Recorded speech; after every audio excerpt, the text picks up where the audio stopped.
we just have a good rhythm together, you know. He sort of feels me out, I feel him out, and we go for it. Hello and welcome to the third episode of the fourth season of The Worst Idea of All Time. My name is Tim Batt. And my name is Guy Montgomery. A pleasure to have you with us, and a pleasure to be with you, Tim. How are you? Pleasure is a big word. Pretty good. Just trying to measure that lag that we're dealing with today, guys, so I can adjust my vocal cadence accordingly. Over. Love that strategy, brother. A use of over. That doesn't bode well. Yeah, look, so obviously we're still, oceans and large amounts of land apart. Myself in Brooklyn, New York City. Tim, presumptively in Auckland, New Zealand? You got that right. And Brooklyn features heavily in this here film, Sex and the City, the movie. Is that what it's called, or is it just called Sex and the City? Question as old as time, and one I refuse to do the research to answer. Yeah, fair enough. Brooklyn, yeah, it's sort of used as almost a punchline, but you got to be so bougie, I think, at this point for Brooklyn to truly qualify as a punchline, even in 2008. And bougie is something that these women truly are. Yeah, it's quite staggering how bougie they are. But before we get on to that, mate, I wanna check in with you. I want to share something with you as well. I've just been trying to dabble with alternatives to cow's milk, and I'm here to report almond milk, no substitute for a coffee, I'll tell you that. Oh, no. Have you just found this out moments ago? Moments ago. I'm sort of finding it out right now, in a way. You'd be gutted. A lot of people here have an oat milk. I haven't tried it myself, but yeah, they've gone similar. They've gone to the oat. I wonder if it steams up all right, because I've got this lovely coffee machine gifted to my father-in-law, by my father-in-law to me, but the bloody almond milk doesn't steam up well at all. It tastes kind of bitter and gross. As I recall from my days of being so incompetent as a barista that I was bumped to the till, where I feel like my natural skill set really shone through, any milks that aren't of the cow or dairy famously more challenging to steam. So it might just be a little trial and error situation you got yourself there. I do remember lamenting anyone who ordered soy during my brief high school stint at Starbucks. I remember that learning that lesson hard. But maybe I'll return to the soy, give it another go. Man, you really hit your top shelf, commercial chains during high school. McDonald's and Starbucks is a beefy fucking resume. Dude, do you know what was so good about that? I was at McDonald's and then transitioned over to Starbucks, which was, I don't need to tell you, you're hot wise to it, a huge step up in the high school career game.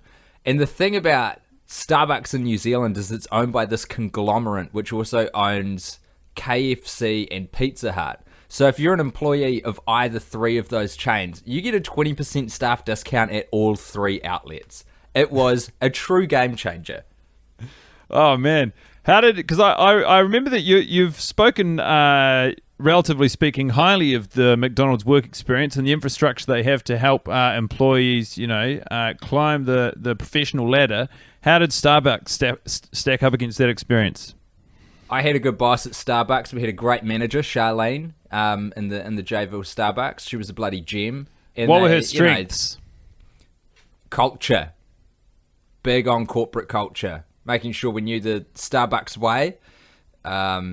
Living the brand, Every cup an opportunity to impress. Every espresso a chance to shine. That is madness. Imagine genuinely trying to instill in your employees the belief that every cup is an opportunity to impress. That's why you got to get 16-year-olds. It's like what the Catholic Church do. You got to get them young so they're impressionable. Yeah. As a 16-year-old, did you truly, I guess, your first time working, you buy into whatever work culture there is. Well, this is how it is now. Every cup an opportunity to impress. There's just so much pressure. How many coffees are you cracking out a day and you're treating every one as a new opportunity? Yeah. Well, it is. It's a great way to live life. It's high pressure. Everything is as high stakes as everything else. The bar is consistently way above your head. So there's a lot of room for error there. There's a long way to fall, but it's exciting. It makes life very exciting. Do you know, the reason I started working there, Guy, is I was trying to hustle my way into Starbucks because there was this really gorgeous girl at high school who worked there, who I had a crush on. And then I got the job and I was like, fuck yes. And then I found out I took her job because she quit. I was like, ah, dang it. That's actually quite a good little, neat little moment that the universe served you up there. The lesson being, Every cup, an opportunity. By the time you think that it's time to work at Starbucks, you're probably a month too late. What's the greater extrapolation of that to one's life, Guy? Well, it's pretty much like, I mean, that particular ethos would suggest that you'll never be satisfied or make the right decision. Because anytime something occurs to you, it should have been done a month ago. So, fuck, grim. Yeah, that is pretty grim. I don't retract it, but I take it back. I noticed we haven't spoken one moment about the movie so far. How'd you find it? We'll get to it. We're going to watch it so many times, man. Yeah, I did watch this movie a lot of times. The spectre of having to come home and watch this movie hung over my entire day. It wasn't a wake up, get it out of the way sort of situation. It was like, I know that I have to do this. I can only do this in the moments immediately preceding the record. And that in and of itself was it's not a enjoyable cloud to look up and see in the skies above. Making it slightly worse, however, when I arrived home, I've got a very finicky key to the second door to my apartment building, and I just could not, for the life of me, make this key work. So I very sweatily, dejectedly, and angrily sat in the stairwell, and it's not quite a foyer, it's more like a holding pen between the second door and the first door to my apartment building, just baking like a potato, watching Sex and the City. And I was like, and then intermittently while the movie was playing, I'd stand up and try my luck again with the keys. 4 times I tried. 4 times. Oh, no. I was getting further and further away from the solution, and I was getting angrier and angrier with the subjects in front of me. Compounding the issue, Tim, I arrived 15 minutes late, which meant that I was actually also watching the movie at 1.5 times speed, which just accelerated every part of the process. My heart rate was up. I could see a vein throbbing in my sweaty neck in the reflection of the window as I watched myself watching the movie. It was out and out one of the worst cinema-going experiences I can remember recently. Jesus Christ. And, I mean, oh, how the mighty have fallen. The whole time, all I could think about was me riding on my high horse through screenings 1 and kind of 2. I really feel like I'm right back in the mixer now, and it's not nice. Akin to Tim turning up at Starbucks full of pep and verve only to find out she's gone. This was right. You with the opportunity to get in the door. Guy, I'm sorry to hear that. Between the 4 times of you trying the key, was there sort of some cool-off periods? Or I'd take sort of around 5 to 10 minutes each time to just be like, okay, we need to just get out of our heads, get out of our bodies, and also thinking that, how long would it be? I don't know how many people live in here. 4 apartments, I would say probably 15 to 20 people of 4 level. I'd say there's 60 people in this building, roughly, give or take 5. I was expecting one of them to show up quite early in the piece. It wasn't until half an hour a very friendly gentleman arrived and looked pretty confused, but happily let me in without asking too many questions. Oh, man. What are you going to do about this door, dude? That is a problem for later. Yeah, that's true. Hey, well, if it makes you feel any better, I'm in a situation where I cannot find any way to purchase this movie, so I've been having to rent it each time we do a watch. So I've now rented it for the 3rd time. It's cost me 16 New Zealand dollars. That is incredible. Also, it's really good data for someone. I mean, you can imagine the person on the other end of that movie order looking at their computer and thinking, Sex in the City thrice in 3 weeks? and paying for it. It's not like Netflix where I've got the account and I get on there. I've got to rent this fucking movie every time. It is going to wreak havoc with my algorithms on that particular streaming service. I'm going to get offered up just a hot steaming pile of garbage every time I log on, I expect. It'll be okay, man. I guess this would be a nice time to bring some positivity or positive energy to the record. Tim, do you have a shining light this week? Man, I know that this is going to harken back to a long 2 episodes ago, but I was trying to remember the Samantha line again. I know what bit it is, so maybe you could help me with it this time. But it's where she's sort of resigned to the fact that the relationship is going to end with Smith Garrett, and the girls are all talking about it. So far, so one of those believable. lines she delivers. It's before Carrie says, you just compared your relationship to chemo. It's one of the ones just before that, but it's... Oh, is it like her before... making a crack, or is it the earnest comment Yeah. where she says, Smith stuck with me through chemo, I can stick with him through this? Yeah. I think it's just before. Man, I should really. You know what? Stay tuned for next time because it's going to be. Am I to believe that this line, which is purportedly your shining light, is so memorable, your brain literally cannot control itself and file the information away for later use? Mate, my brain is impervious to times, good or bad. I've got a memory like a sieve. But I do remember each time watching it, and there's just a certain delivery with it, a certain je ne sais quoi that I really enjoy. But I feel like I should pick a shining light that I can remember. The most apt turn of phrase possible is je ne sais quoi. Yeah, it's perfect, isn't it? It truly Literally, is. I don't know what, right? Yeah. You tell me your shining light, and then I might come back.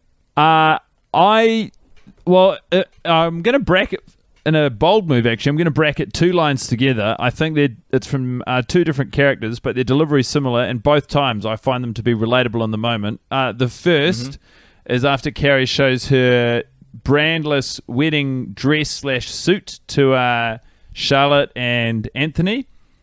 And they're sort of monstrosity. Yeah, they can't believe it. Yeah, they're both absolutely appalled by the very idea of it. However, she says, I'm going to merchandise it up, style it up with some shoes, and it's just a very casual, sort of offhanded delivery. It's really nice. It shows someone who is inhabiting their character. I wouldn't be surprised to hear that some, if not all of the line is improvised.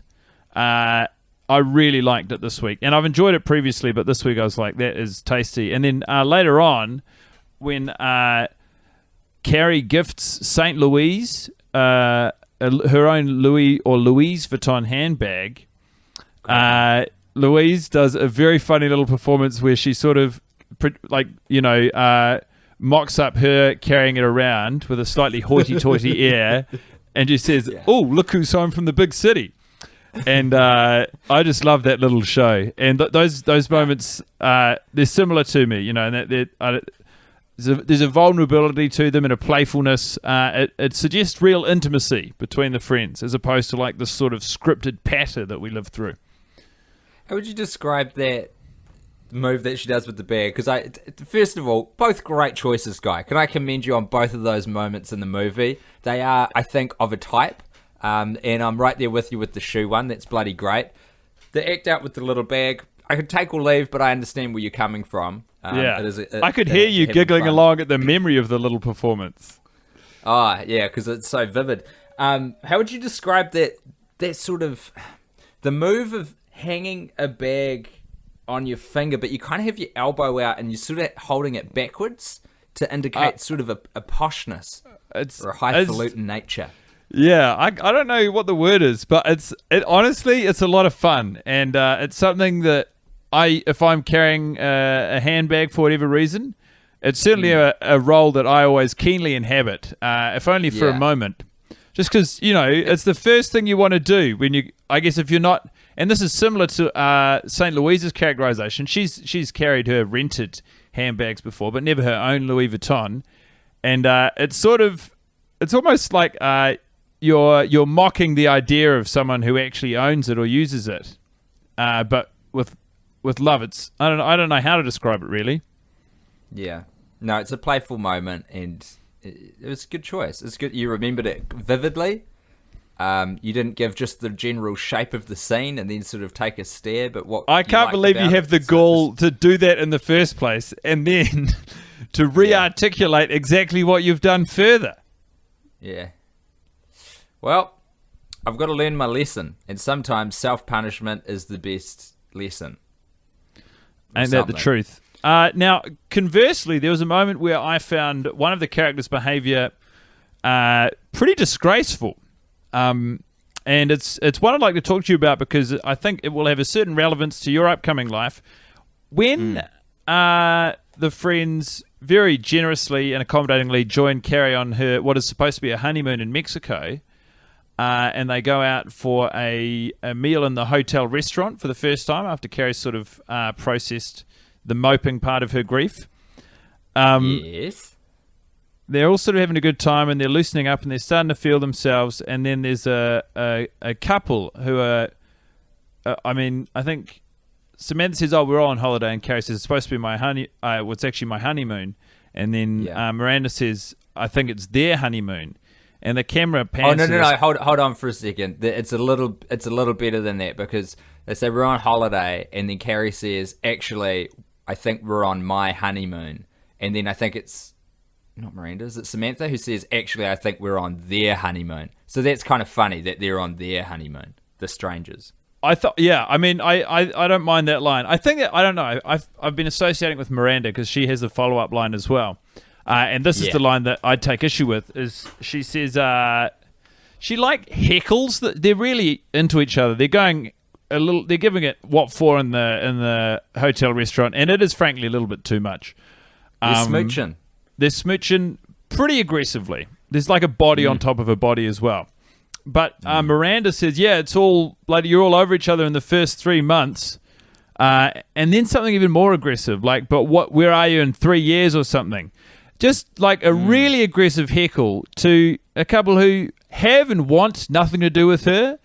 It doesn't matter how upset you are. You don't fucking wade into someone else, like the happiest, holiday of two people's lives, and dump your emotional baggage at their feet.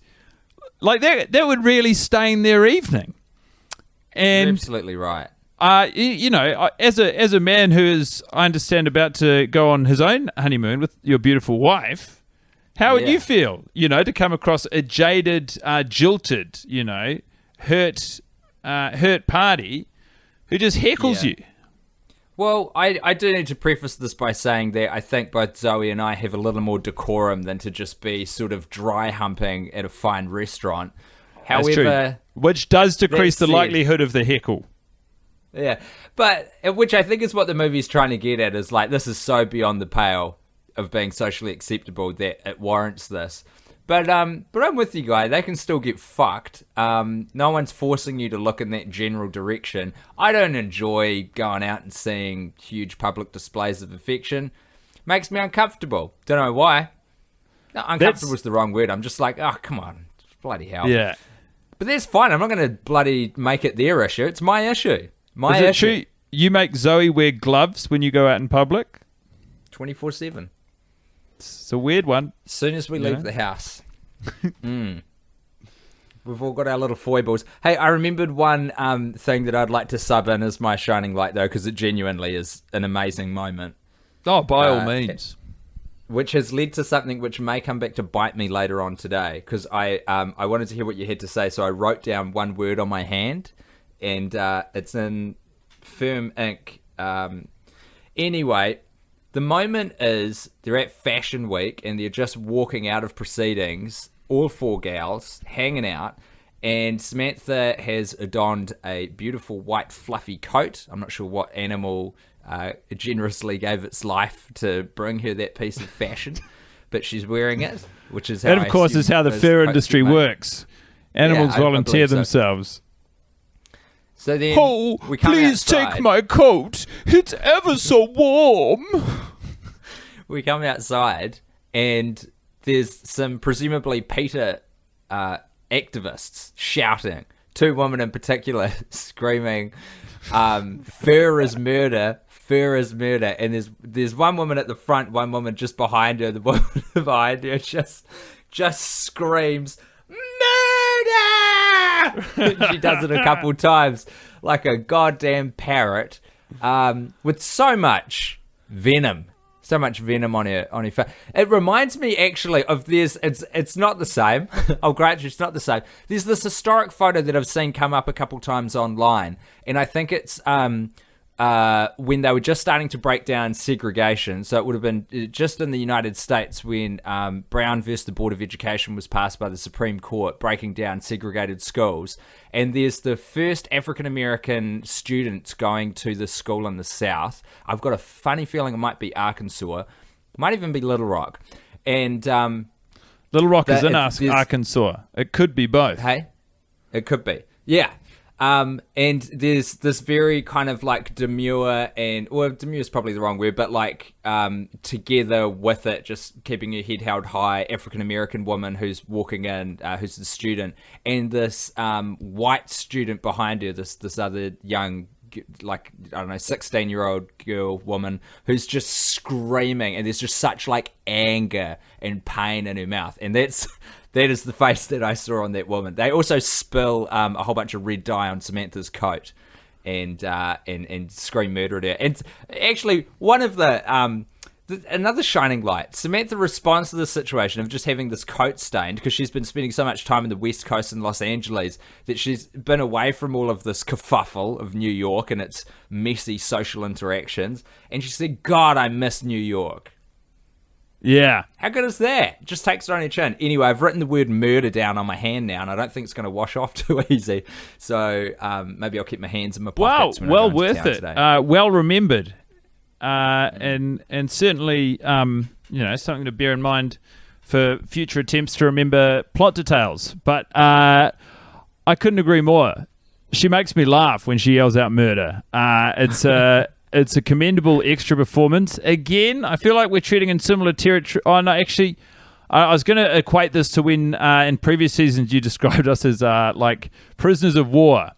Yeah. I mean, who's to say who that extra was channeling in her performance? And if she dug that deep back to Little Rock, Arkansas, I mean, all power to her for channeling such a powerful moment. I mean, perhaps she's a lifetime activist, and she does feel as passionate about fur being murder as anyone's felt about anything before. Who's to say? The acting is so good that's not outside the realm of possibility.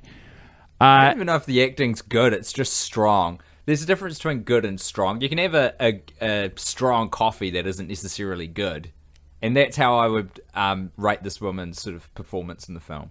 But she's given it a lot. 11 out of 10 for effort. But you think there's a reason that she's not given the bulkier murder lines. She's only given the word to echo back twice or thrice. That's what I think. And every time I see her, it's something to do with the wardrobe choices they've made for the character as well. But I cannot not see a ardent Bernie Sanders supporter in that woman as well. Like, potentially, she's actually from the state of Vermont. She's like a roadie. She's been following him around everywhere. This woman's got a real backstory, I think, which I look keenly forward to digging into in subsequent episodes. However, today I'd like to bring up something that I messaged you, Guy, and that is about young Brady. Now, there's a moment which could be treated as just a throwaway moment in recognition of the fact that most kids are into Batman, but if the timeline stacks up, this is before Lego Batman, which had a real resurgence of the brand, especially among younger participants, buyers of toys. Brady can't leave the house after Miranda and Steve break up without finding his Batman action figure first. And it got me thinking, Batman, he must be such an important figure in Brady's life, because how did Batman become Batman? Because his parents were taken away from him. And in a not the same, but similar sort of a fashion, Brady is experiencing a situation where his parents are splitting up. So there is a sense of loss associated with his parents as well, and that their relationship is being taken away from him. And I thought, gee willikers, I wonder if this is something. And, they don't have a lot of bats in New York City to be able to channel that sort of angst into like Bruce Wayne did. But what they do have is a lot of rats. So I feel like this movie is the origin story of Brady the Rat King. And not only that, but I think we're actually seeing one of the formative moments in the young man's life before he descends to the sewers. Are we to believe that in the same way as Bruce Wayne has a fear of bats from his experience in that cave, that Brady might have developed a fear of rats maybe when running away from home, upset? He comes up across them in quite a scary setting, and then he discovers that if he wants to overcome this challenge and find himself and help get his parents back together, he's got to stop being afraid of rats, and in doing so realizes his power. Is this what I'm to believe? That is absolutely what you are to believe. This is what's happened. It's hard to argue disputable. with. I recently entertained a theory, which it's almost embarrassing to bring up now, outside of watching Sex and the City, that New York City is in fact a one-rat town. And it's a busy rat, is what it is. Oh, there's just one rat. There's one rat who is working overtime to sort of, and this could hold true, working overtime to maintain the idea and keep, imprinting the idea that New York City is rampant with rats. It's in fact one overworked, very busy rat. And if you ever see two rats or more in New York City, that's just one of the country rats visiting the visitors. It's a tourist, yeah. I see. I don't know if I would believe one rat in New York City, but how few rats do you think they could have got away with to keep this ruse up of pretending that it's like a full infestation? I'm telling how many you, rats minimum. I reckon you can do it with one. Sometimes I'll get on the train, in Manhattan. I'll see a rat on the line. I'll get off the train. I'll be at a different train station. I'll see the same rat. Definitely the same rat, you reckon? Yeah, I reckon almost definitely the same rat. Busy rat. Very busy rat. But either way, one rat, 100 rats, 1,000 rats, 10,000 rats, 100,000 rats, 1 million rats. You got to commend the way Brady has learned to communicate with them, to take control of them as individuals en masse. And if it is one rat, and look, there's no way to confirm or dispel the myth that it might be. The fact that they've whipped the city into such a frenzy, they've created the illusion of many rats. Is that not just the same thing as many rats in the first place? Well, no, but only for the reason that there's stuff happening involving the rats while they're out of sight. Presumably, like gnawing through walls or wire work or food or what have you, It's if there were no effects that were visible once the rats were out of sight, then I guess it would be infinitely plausible that there's only one rat. But there seems to be some things that are happening behind the scenes. One public-facing rat, maybe. I just think the rent's expensive. This. You get ground down. Yeah. Okay. We've got one handsome rat who has the confidence to strut its stuff out in public, but maybe 60, 70 other rats behind the scenes. Who knows? Upstate, building stuff, developing modes of communication, just working on programs that are better suited to larger areas, less prying eyes. This makes a lot of sense to me because we're constantly doing medical experiments on rats because their biology is, or maybe it's their genetics, is very similar to humans. And if you think about it, when we form a collective, when we get an organization, there's a lot of people doing stuff behind the scenes, and then we have sort of one spokesperson or spokesrat that we send out to communicate with the public. So this feels right to me. I think you're a very smart man for figuring this out, Guy. Hey, I appreciate the compliment. And moreover, Tim, today, as I was walking around the island of Manhattan, I came across what can only be described as some pretty powerful anti-rat propaganda. on a rubbish bin on which they've sort of printed a wrap that looks like, bricks, like a street. They've written in clear white letters the words, "Let's make NYC clean and rat free." Oh, whoa, hey. I've got the Guess what, picture right guys? here. I can send it to you. The rats were here before you were, all right? Hey, look, I didn't print the goddamn propaganda. Yeah. This isn't for you. This is me yelling into the ether, hoping that some publishers of this horrible material will hear it. I've always had a fondness for rats, Guy. Oh. Always wanted one as a pet. They're good creatures. Are they intelligent? Yeah, they are, I think. They seem pretty smart. My first and main memories of rats, or a rat, was, of course, the rat from Bananas and Pajamas.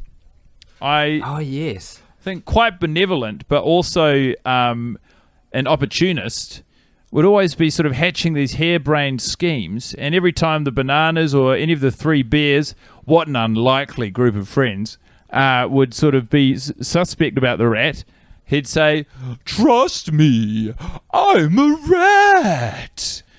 And in a way, that just where I was makes always me want to not trust him. Yeah, that's exactly right. Whenever he said it like that, I was always like, I don't know.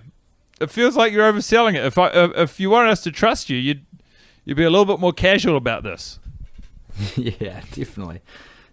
I don't know what my first exposure to a rat was. I think there was at least like someone, a childhood friend, or maybe in the classroom, there was a pet domesticated rat somewhere along the way. But I've always had a keen fondness. I gotta get a rat, man. There's the same thing that we do with rats as what we do with rabbits. We consider them pests. But no one kind of flips that on its head and considers that they just really love having kids. They're just good parents, Because to sustain those big families that they build, they got to get food. Got to come from somewhere. We appear to have far too much of this stuff. I mean, God, if I was a rat walking around, I'd be like, Jesus, these guys are pretty big and their cupboards are pretty full. I don't think they're going to mind. And if we were decent, maybe we wouldn't. Or, if you're a rabbit and you're living out in your house and someone bloody, comes over to your property, plants a lovely big lettuce there. I mean, whose lettuce is that? You don't even know how to plant a lettuce. All you know is that, from heaven on high, someone's laid down a lovely feast for you. What are you meant to do? They don't even have this tainted sense of ownership of stuff that we have. It's just, there's something there. Anyone else gonna? No? Cool. I'll nip in. Done. Easy. It is as easy as that. According to their needs. I can't remember how communism works, actually. I jumped in the pool, but I didn't have my swimmers on. It's okay. Swim around naked. Tell us your version of communism right now. Each according to their needs and abilities. Take what you want. That's a good end. Take what you want. That feels like one of the main tenets of communism. I think it is. Take what you need and give what you can. Oh, there we go. That's a good. That was the tagline for Pay It Forward. What was it? No, I don't know. It Do you seems think unlikely. Pay It Forward with Haley Joel Osment was actually communist propaganda hiding in plain sight? Who's to say? Was that Costner or Spacey? It was Spacey. Dang it. Another one. Chalk it off. Yeah, that's off limits. It's off the list. I didn't mind the watch this week, Guy. I just wanted to take a bit of a more bird's eye view on it. Yeah, come on down. Tell me about it. Well, it was early morning again. We've fallen into something of a rhythm now. So this is just how I start the day, about 1 in every 3 mornings at the moment, which is interesting. And I think it's a far better way of approaching the project than what you had in store by having this grey spectre of a watch hanging over your whole day. I like the fact that I wake up. It's like going for a run, which I can't do anymore because I gave myself a runner's knee.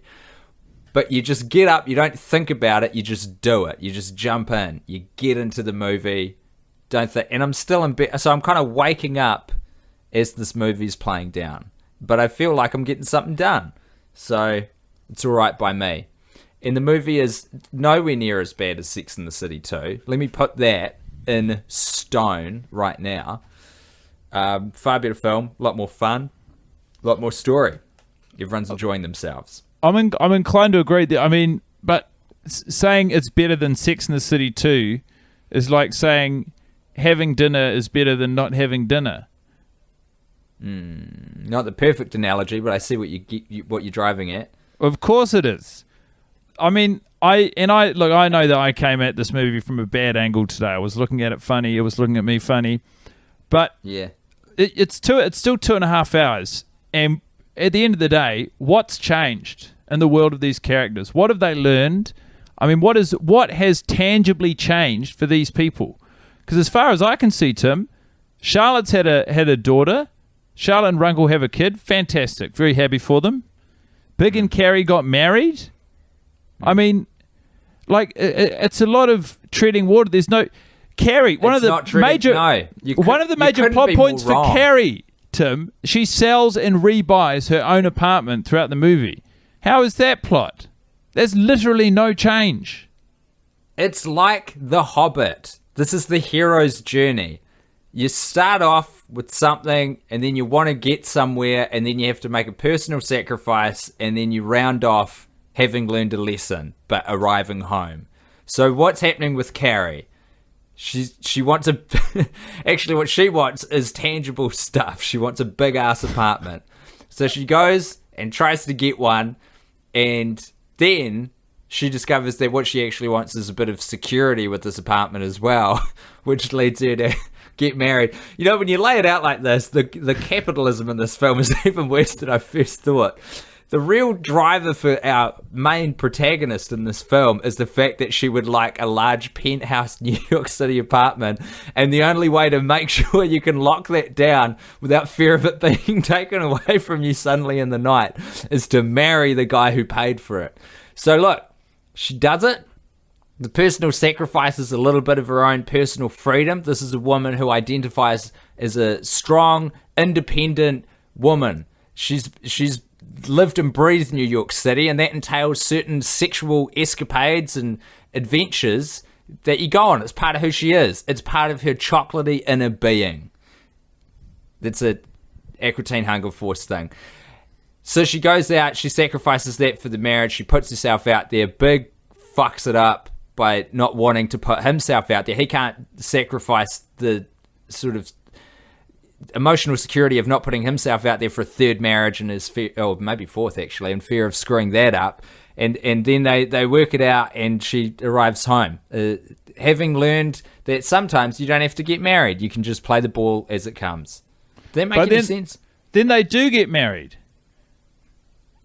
You're not wrong. And then in the next movie, like, these people are... It's your classic... I mean, it's fine in real life, but this is a movie. This is a constructed reality. Anything can happen. The only drive for plot is capitalism. Or, like, you know, these people have so much money and time on their hands, they can create problems for themselves. Yeah, the time is such a good one in this. Because I keep thinking, here are 4 professional women, although Charlotte... Does she work? I don't think she works. No. She doesn't work in this movie. 3 professional women who are just taking like 4 full days off. Miranda, you'd bloody hear about it, wouldn't you? And you kind of do. First they go to Mexico, so that's for about a week, I think.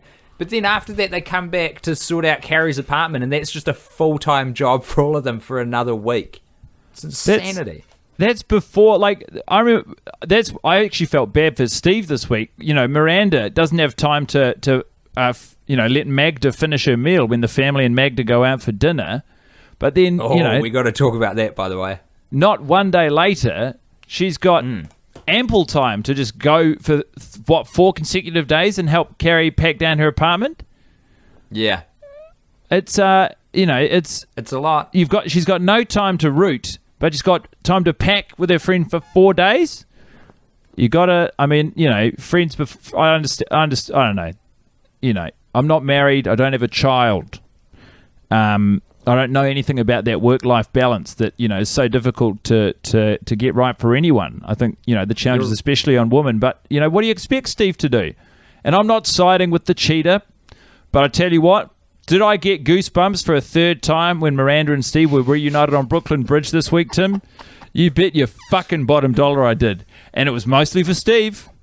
That lovable little face. He was absolutely over the moon. He loves the shit out of this woman. And he knows he made a mistake. Steve's good, man. He fucked up. And that, But he owns it. Pay credence to that. He owns the problem up. and tries to make amends, in the most mature way of anyone in this movie. Miranda, and as is pointed out to her, chastises Steve for fucking up, owning up, and then apologizing for it. Does a less direct version of all three of those things. She fucks up. She can't get the word across to Carrie. She never finds the right moment. And then, as Carrie rightly says, begs for her forgiveness after 3 days when she can't even talk to Steve after 6 months. I got a question for you. The moment just before the bridge moment, which gives you goosebumps every time, Miranda is furiously jotting down in a notebook the pros and cons of their marriage and wider relationship to try and establish whether or not she wants to give this another go. Because the arrangement is, if it's on, they're going to meet at the Brooklyn Bridge at a predetermined time and put all of it behind them and sort of start anew. That's what the marriage counselor said for them to do. What triggers her final decision, seemingly in the film, after jotting down all the pros and cons, is she takes a sip of her coffee, catches herself in the mirror, and she's got a milk moustache, which she has at the start of the film, in a nice kind of book ending, and Steve points it out to her, and she blows up about him being super critical of her all the time. So, my question to you, Guy Montgomery, is, were that coffee not to give her a milk moustache? Were it, dare I say, almond milk, which does not fluff up very good, as I've just learned, and she didn't get that stash and didn't catch herself in the mirror and was reminded of that moment, do you think that she would have thrown the whole thing away? Do you think cow's milk is what saved this relationship? Look, I think it's just a nice little button. I feel like that was I felt like she had, as Carrie would say, logically made her decision. But I don't know that... Why would Carrie say that? She's a big fan of the word logically. No, beforehand, she says, Miranda, you're a lawyer. You can argue both sides of any case, but you're going to need to make this decision based on emotion, not logic or something of the like. And so I think she's persuaded herself with her list. I have a few of the pros and cons that she lays out for Steve in front of me if you'd like to hear them, Tim. I would. Do you want a pro or a con? Pro, please. He's a good father. It's the first pro. It's top of the list of pros. A con is his affair. That's regarded as a con. Right. Yep, that's fair. What else? What's another pro? He's sweet. But on the flip side of that, he's also sneaky. Oh, sneaky. Like a rat. Pro, he's got mayor in him. Yeah, he's mayoral candidate stuff. Under cons, she's written breath, open parenthesis, occasionally, close parenthesis. She's written down watches cartoons before crossing that out and realizing maybe that's not so much of a con. She doesn't like cartoon. He's uncomfortable at work functions. He's got nose hair is on her list of cons. There's nose hair. Can you believe it? With due respect, this film takes pains to point out the fact that Miranda's growing her pubic hair out, and all the girls chastise her for it. So, he without sin. That's right. But no, by and large, I think she's gone through this list and made the decision logically. Then she has a sip of she feels good about it. She has a sip of her coffee. She's like, okay, I'm going to go and meet the man I love. Looks up in the mirror, and a sign from the universe that this is truly meant to be. She smiles back at herself, and away they go. And I'm telling you, man, goosebumps every time. This is cinema at its finest. Do you like Miranda? I remember after a pretty long year of my life feeling like she was the only one with a shred of dignity in my previous experimentation. I do like her. Yeah, I think she doesn't cover herself in glory. I mean, quite so much in this film, and the bar's a little bit higher, I think, from other characters in terms of their basic human decency. I do like Miranda though. In short, yes. Yeah. Hey, Guy. Yeah. Me too, man. Hey, happy to hear it. I also like Miranda. I think she's right. She can be a little obtuse and serious sometimes, but she's actually driven. It's two sides of the same coin. Do you know how I know I like her? When they do that, the wardrobe montage when they're trying on all the clothes to In Excess or something, Walk This Way. Mm-hmm. Which, by the way, I was still watching at 1.5 speed today, and that was one of the lowlights. I love when she has when she first comes out wearing the costume. She's the first one who's not Carrie to be trying on these old sort of fashion items, presumably from the show. I mean, it seems like a pretty easy layup for the movie to dole out some fan service by walking back some of Carrie's famous costumes. When she comes through that wardrobe door, having a bit of fun herself, my heart swells for her because she is often characterized as the least fun of the 4 gals. And so to see them, the writers throw her a bone and say, here you go, have a bit of fun with this, and to see the way that she relishes that, I like it. And how I respond to that, it's a greater reaction than when any of the other gals get a turn. That tells me I am a Miranda fan. Fantastic. That's good. I think that's good. It's good for her. It's good for you. It's good for all of us. I just realised time's getting on here, man. Have you got anything else you want to clear off your list today? Put a bow on it, because otherwise we're just going to bleed ourselves dry. We've got another 49 watches of this thing to go, all going to plan.